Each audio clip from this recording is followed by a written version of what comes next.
Friend, I want you to stop whatever you are doing right now, because what I am about to tell you could change everything happening inside your home, inside your family, and inside your future. I have prayed with thousands of people.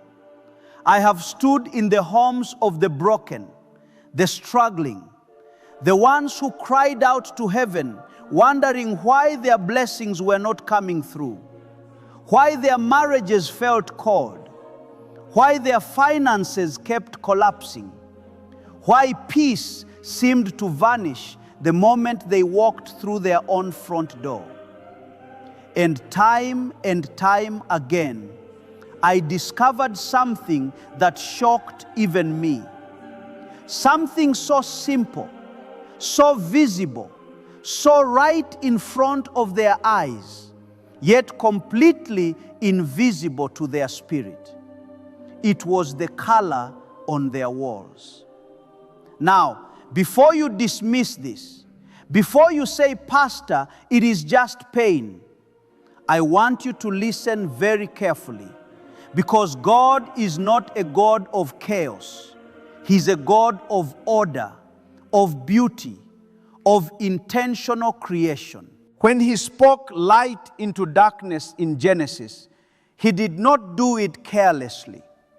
Every element He created carries energy, carries meaning, carries purpose. And color is one of His most powerful and most overlooked gifts to humanity. But here is the danger. Here is what the enemy knows that you do not. There is one color, one deceptively elegant, dangerously trendy, quietly destructive shade that is working against you right now. It is not ugly. It does not look harmful. In fact, the world calls it sophisticated. Designers celebrate it. Hotels drape it across their walls.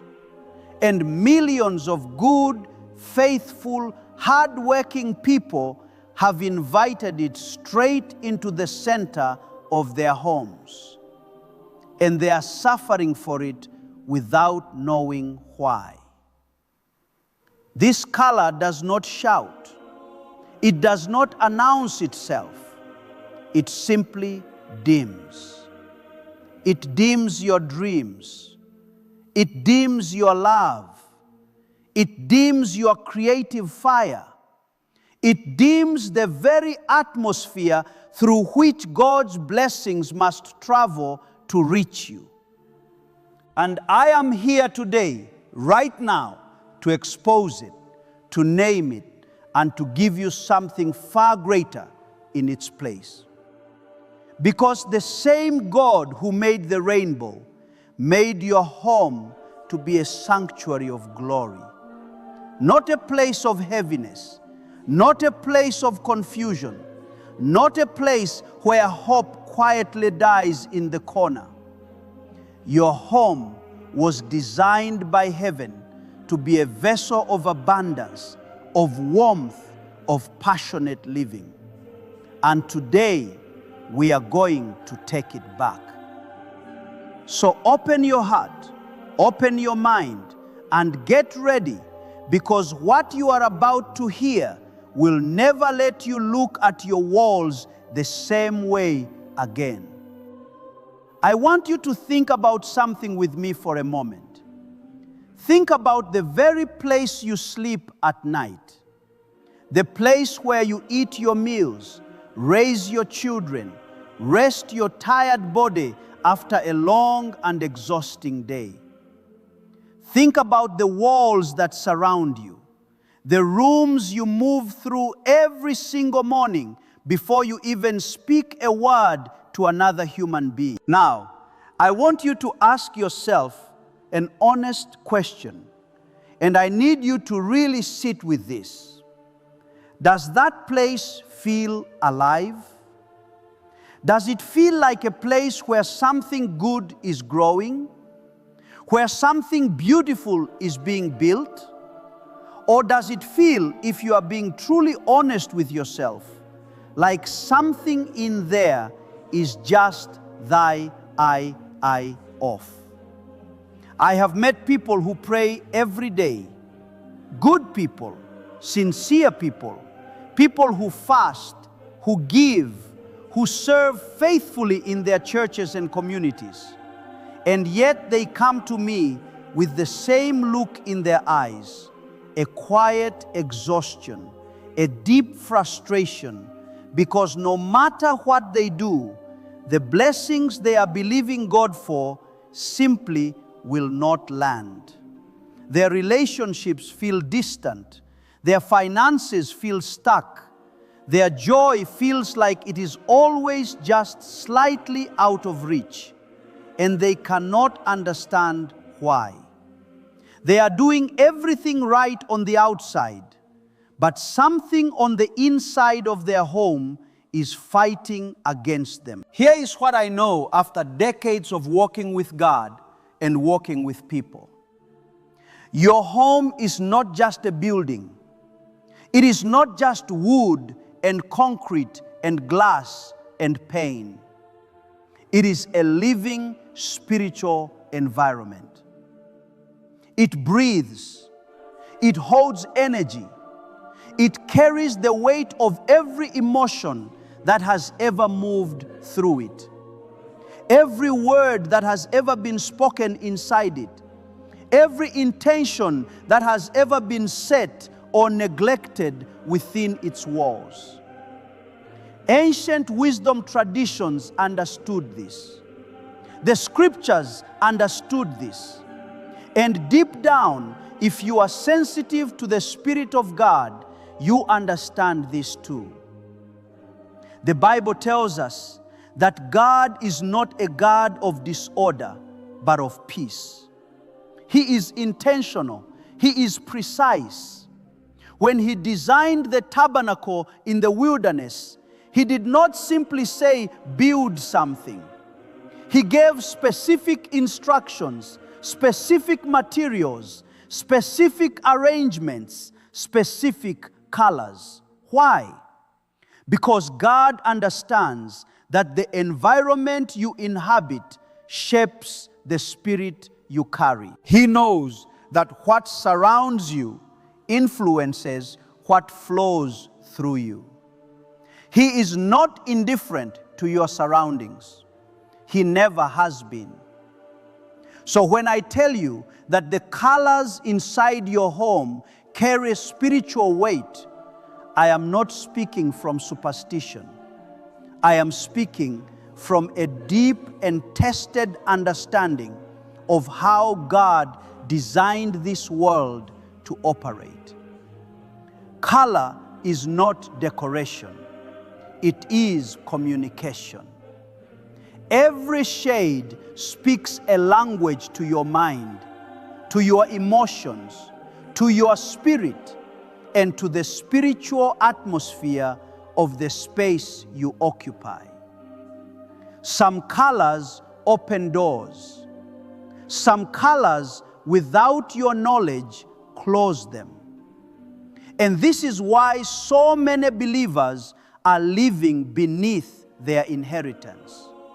Not because God is withholding, not because their faith is weak, but because the very environment they come home to every night is working in opposition to everything they are believing for.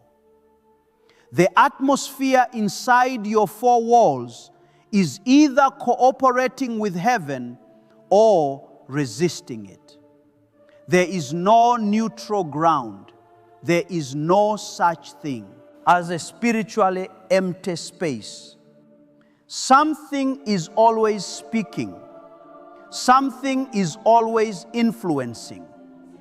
The only question is whether what surrounds you is pulling you upward toward blessing or quietly, invisibly pulling you down.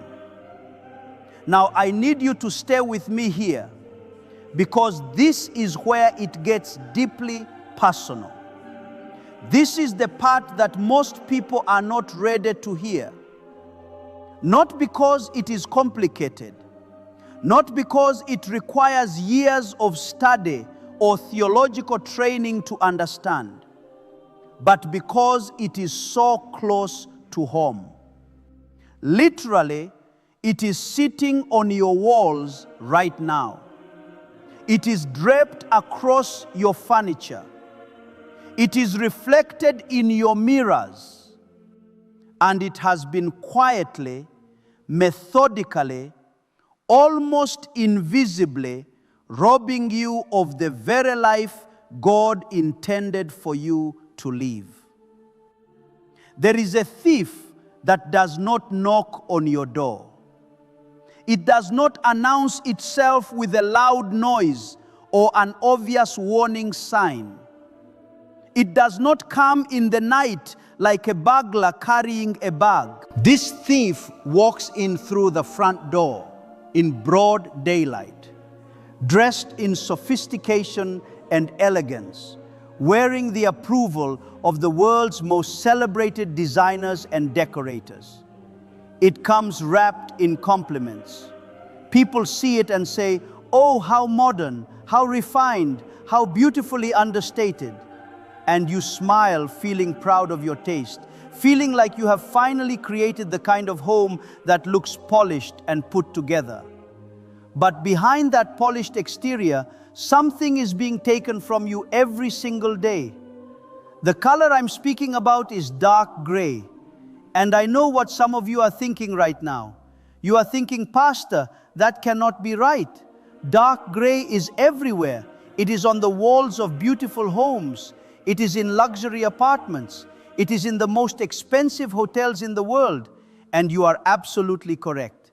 It is everywhere. That is precisely what makes it so dangerous. The enemy has never been more effective than when he is hiding in plain sight, wearing the costume of culture and trend, making the harmful look harmless and the destructive look desirable. Think about what gray actually is at its core. It is the color that exists when light and darkness have mixed together and neither one has won. It is the color of the sky before a storm settles in. It is the color of ash after a fire has consumed everything it once warmed. It is the color of stagnation, of in-between, of neither here nor there. And when you bring that energy into your home in large amounts, when you surround yourself with it day after day, morning after morning, you are subconsciously agreeing with its message. You are telling your own spirit, without ever saying a word, that you live in a place where nothing is fully alive and nothing is fully at rest. And what does that do to a person over time? It drains them. Not all at once, because that would be too obvious, too easy to identify and reject. It drains them slowly. The creativity that used to flow so naturally begins to feel forced and tired. The warmth between a husband and wife begins to cool in ways that neither of them can quite explain. The financial ideas and opportunities that should be coming begin to feel blocked, like something is always standing just in the way. The motivation to pursue dreams, to take bold steps of faith, to rise early and believe God for something great, it dulls, it quiets, it shrinks. And here is the most heartbreaking part of all. Most people never connect what they are feeling to what is surrounding them. They blame themselves. They question their faith. They wonder if God has forgotten them or if they have somehow fallen out of favor with heaven. When in truth, They have simply been living inside an atmosphere that was never designed to carry the weight of their destiny. Dark gray does not just affect how a room looks. It affects how you feel the moment you walk into it, how you think when you sit inside it, how much energy you carry when you finally leave it. It is a spiritual sedative dressed up as a design choice. And far too many good people have been sedated for far too long. I want to take you back to the very beginning, not to last year, not to your childhood, not even to the founding of your nation. I want to take you all the way back to the moment before anything existed.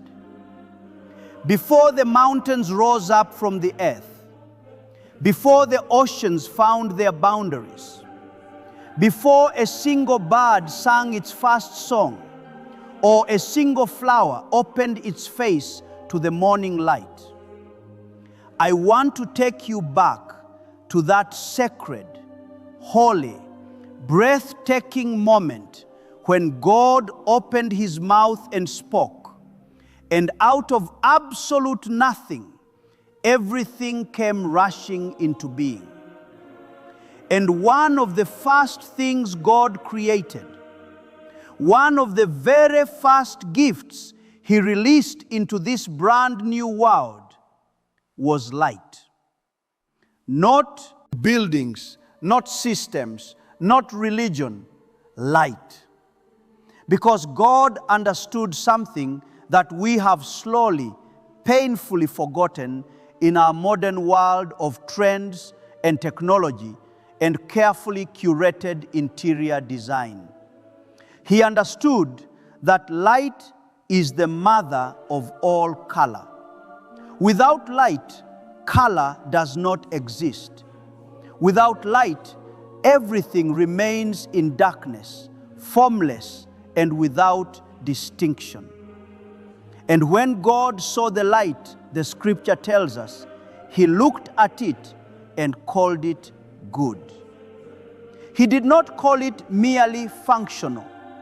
He did not call it simply useful. He called it good, which in the Hebrew understanding means it carried within itself the very nature and intention of its creator. This is where I need you to really open your spirit and receive what I am about to say. Color is not an accident of science. Color is not simply a wavelength of light bouncing off a surface and landing on your retina. Color is a divine language. It is one of the primary ways God speaks to the human soul without using words. Think about the rainbow he placed in the sky after the flood. He did not send a written document. He did not deliver a spoken message through an angel. He painted the sky with color and said, "This is my covenant. This is my promise." Read it with your eyes and let it settle into your spirit. God used color as communication. He used it as a carrier of covenant, of meaning, of eternal truth. And if God used color to speak to humanity on the grandest scale imaginable, stretched across the entire sky, do you truly believe he is indifferent to the colors you choose to place inside the home where you raise your family, where you rest your body, where you meet him in prayer every morning? Do you honestly think he does not care about that? Because I want to tell you, with everything inside me, he cares deeply. He has always cared.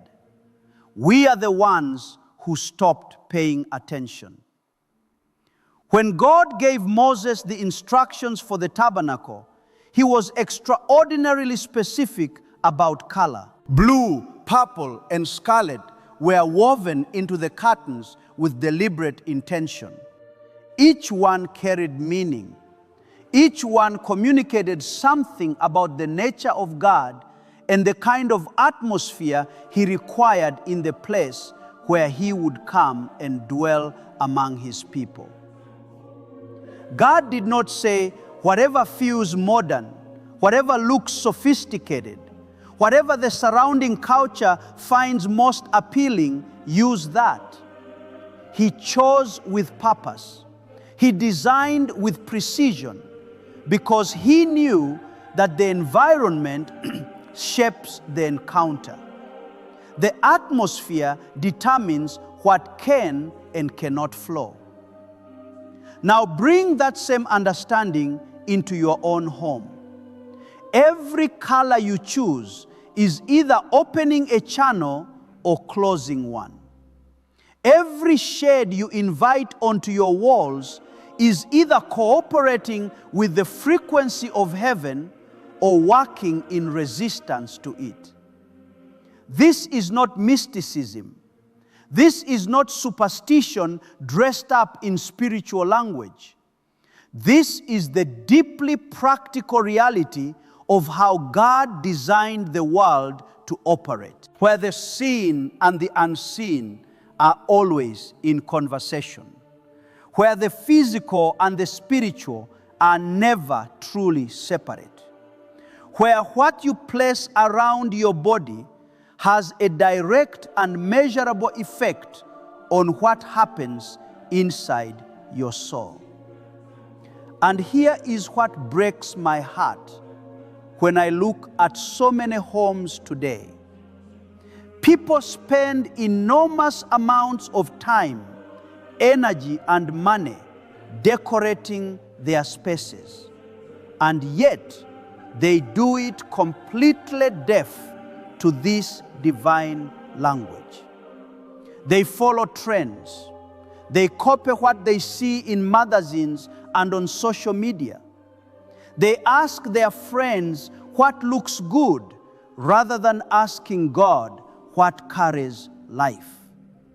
And so they end up with homes that look beautiful in photographs but feel hollow in person. Homes that are visually impressive but spiritually suffocating. Homes that should be sanctuaries of blessing but have become, without anyone intending it, environments that resist the very things their owners are desperately praying for. God gave you color as a gift, as a tool, as a living, breathing language through which you can partner with heaven to shape the spiritual atmosphere of your most intimate space. The question is not whether color carries power. It does. The question is whether you are going to be intentional about the power you are inviting in. Now, I want to give you something. I have spent the last few moments pulling back the curtain on what is working against you. And I believe you needed to hear every word of that. But I have never been the kind of person who only identifies the problem and then leaves you standing there with nothing in your hands. That is not the heart of God, and it has never been my way. So right now, I want to shift something. I want to move from what has been draining your home to what can begin filling it. Because here is the truth that the enemy does not want you to grab hold of. For every force that works against your blessing, God has already prepared something more powerful that works in your favor. And in the area of color, He has given us not one, not two, but 5 extraordinary, life-giving, heaven-aligned shades that can begin transforming the atmosphere of your home the moment you introduce them with intention and faith. The first one is green. And I want you to think about why God made the earth green before He put a single human being on it. Before Adam took his first breath, before Eve opened her eyes, for the very first time, God had already covered the ground with green. He wrapped the world in the color of growth, of life, of endless renewal. Green is the color of the heart, not just the physical organ that pumps blood through your body, but the spiritual center of your emotional world. When you bring green into your home, whether through paint, through plants, through fabric or decoration, you are declaring something powerful over your space. You are saying that life is welcome here, that growth is expected here, that stagnation has no authority in this place. The second color is gold. And please do not reduce this to material vanity, because gold carries a weight that goes far deeper than wealth and jewelry. Gold in Scripture represents the glory of God. It represents wisdom, divine insight, and the kind of clarity that allows you to recognize opportunity when it stands before you. The tabernacle was overlaid with gold, not to impress visitors, but to reflect the nature of the one who dwelt within it. When you place gold intentionally inside your home, especially in your kitchen, which is the place of nourishment and provision, you are aligning your space with the frequency of divine abundance. You are saying to heaven, this household operates in the wisdom and generosity of God. Then there is red, passionate, bold, unapologetic red. This is the color of life force, of courage, of the kind of love that does not grow cold when circumstances become difficult. Red is not a color for the timid, and it was never meant to be hidden. When relationships begin to feel lukewarm, when motivation begins to disappear, when the fire that once burned so brightly inside you has reduced itself to barely a flicker, red is the color God gave you to stir those embers back to life. A red cushion, a red accent, a deliberate touch of this fierce and vital color, placed with prayer and intention, can begin shifting the emotional temperature of your entire home. Blue follows, and blue is perhaps the most underestimated of all five. We live in a world that is loud, overstimulating, and relentlessly demanding of our attention. Our minds are pulled in 17 directions before we even finish our morning coffee. And into that chaos, blue speaks like a still small voice after the wind and the earthquake and the fire. It restores, it clarifies, it creates within you a quietness deep enough that you can actually hear what God is trying to say to you. Blue is the color of wisdom and emotional honesty. It is the color that helps you look at your own life with clear and compassionate eyes rather than the distorted lens of anxiety and overwhelm. Blue willingness to make one small deliberate choice, and then another, and then